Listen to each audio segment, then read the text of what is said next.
Hey guys, welcome back. So today we're going to talk about installing the marble on the top of this curb, which is a neo-angle shower. I'm not going to go over how I cut this and whatnot, but just to give you an idea, I templated it and cut it. A few adjustments came out real nice, but I'm just going to show you on these clips here how I installed it, how make it nice and level, make sure it's nice and pitched in towards the shower. I'm using thin set mortar here. Even at this project I use Mapei Ultralight Pro. I use that pretty much most of the time. My local supplier will carry that, and that works for most tile installations. So when I did this, I mixed the mortar a little bit stiffer, meaning a little bit less water than typical on the mix there, and that just allows you to make sure that the marble doesn't sink over time and it really holds it really firm in place. The only downside is you want to make sure you really key in the mortar to the substrate in the back of the tile itself, the marble there, to make sure it's all bonding well and all that. And I'm using a 1/2 inch by 1/2 inch square notch trowel on installing this, so I'm going to go over as I'm doing it and just show you here.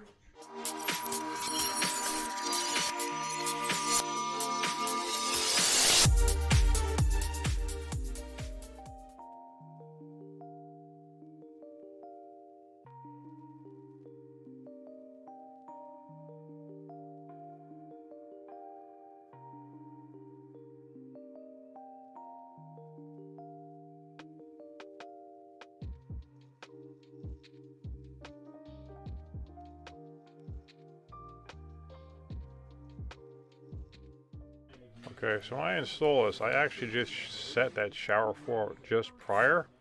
So I really don't want to get any mortar to fall down and get on the tile, then try to clean it up and have tiles moving and shift and whatnot. So I removed a little bit on the perimeter there to allow that to try to keep it as clean as possible. So once I do that, I'm going to grab the piece of marble here. I'm going to back butter just using the flat side of the trowel, and sometimes, I'm not sure what I did on this case, but I'll notch it too, and that gives you a little bit more adjustment to make sure everything. I got this curve nice and level going around. It wasn't absolute perfect, but really close. But by notching both sides, it gives you a little bit more adjustment. You don't always have to do it, but it helps sometimes. That way you get everything nice and level and pitched in. So I'm just getting that tile nice and buttered up there, and then I'm going to set it on this one section here.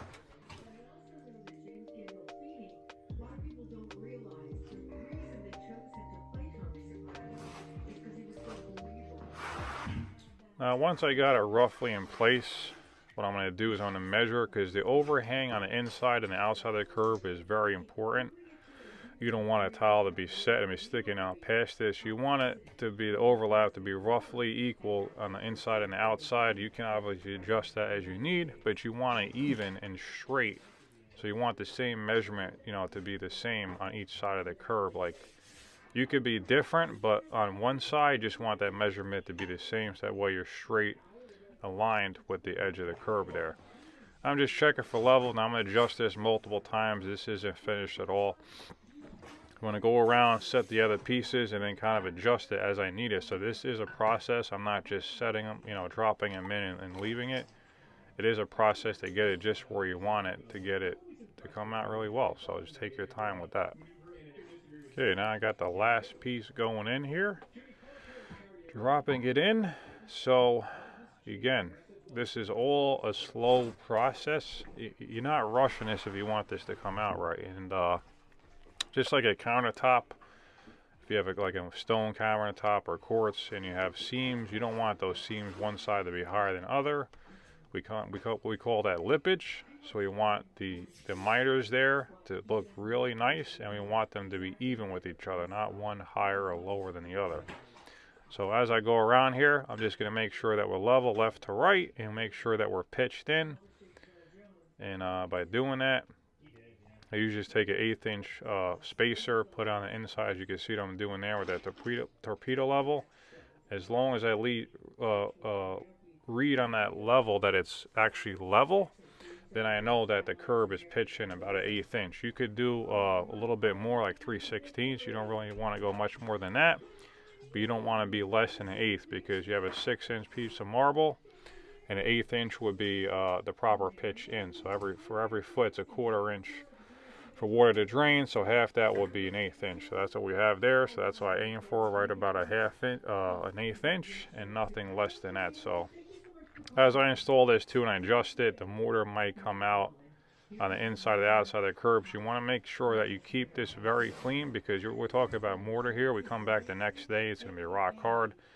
And if we forget about, even when we go to set the tile on the inside and outside of the curb, there's a chunk of mortar, sticking out, and if it prevents us from setting that tile correctly, then we're going to be kind of bashing our head against the wall. So keep it clean, keep it level, keep it pitched in, and you should be good to go. So just take your time with doing a top of a curb like this.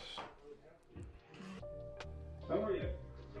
I'm doing okay, but my partner Kyle today is being a little snippy, so I'm not going to give him a break right now. He's probably not going to get this. Are you ready? I am ready.